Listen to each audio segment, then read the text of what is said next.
Good evening, America. I am Eric Little. It is the fourth day of September 2020. There are 60 days until the general election, and there are 33 days until the vice presidential debate. I'm near my home in Southern California this evening, and this is the plain truth.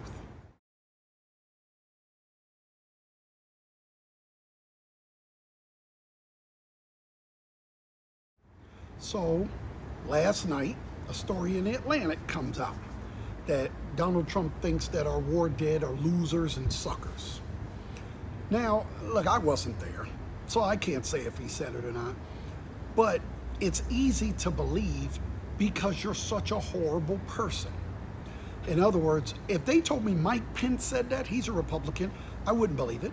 If they told me Mitt Romney said it, I wouldn't believe it. If they told me John Kasich said it, I wouldn't believe it. So why do I believe it with this guy? Because he has no credibility.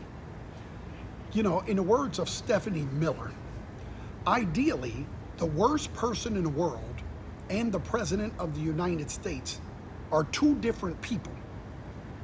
You know, we haven't heard from John Kelly, which I'm disappointed in. Because when he went to Arlington with John Kelly, he says, according to this article, you know, well, I don't get it. You know, why did these people die? What was in it for them?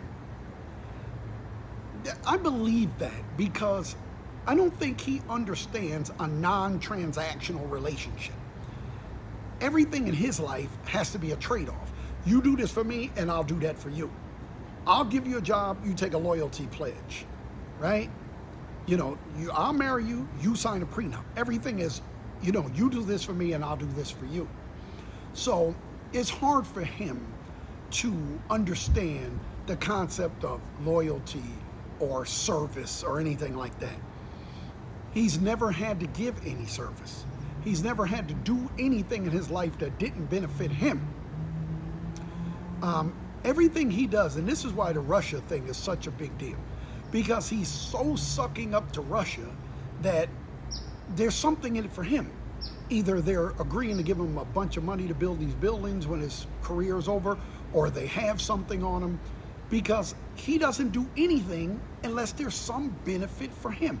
That's just how he operates. This shouldn't be a surprise to anybody. You know, I don't even want to get into the lies, all the thousands of lies, but when you lie over and over, it's hard for anybody to believe anything you say. John McCain, he said John McCain wasn't a war hero because he was captured. I like people who weren't captured. That's his philosophy. Everything in his life is like there's winners and losers, right? Like his prenups are designed for him to be the winner instead of, listen, we loved each other before we got in this agreement. I just want to make sure we're both protected. That's what a prenup is supposed to be. It protects me if I have the money from you being a gold digger. It protects you if you gave up something in your career, you were going to be a ballerina or whatever, to be my wife. It protects both of us. It's not supposed to be a document where one person won and one person lost. Ideally, a prenup benefits both people. The best trades in sports are ones where you go, both teams did pretty well.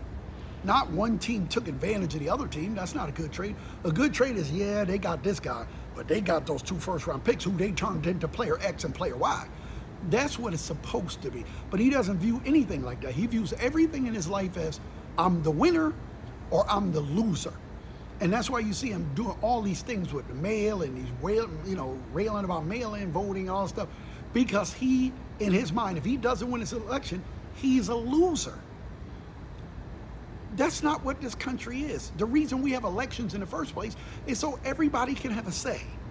When there's a normal election, not with this person, but last time and in 2024, whatever, when we get back to normal elections, elections are tough. They're hard fought. They take advantage of every little gaffe and all that's fair play.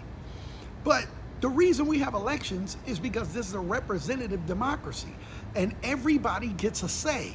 So how it normally works is you campaign, I campaign, Everybody has their say. All the surrogates go out. We do what we can to try to get our guy elected. One guy wins, the other guy concedes for the good of the nation. You concede, everybody accepts that person A is the winner, and then we all come back together.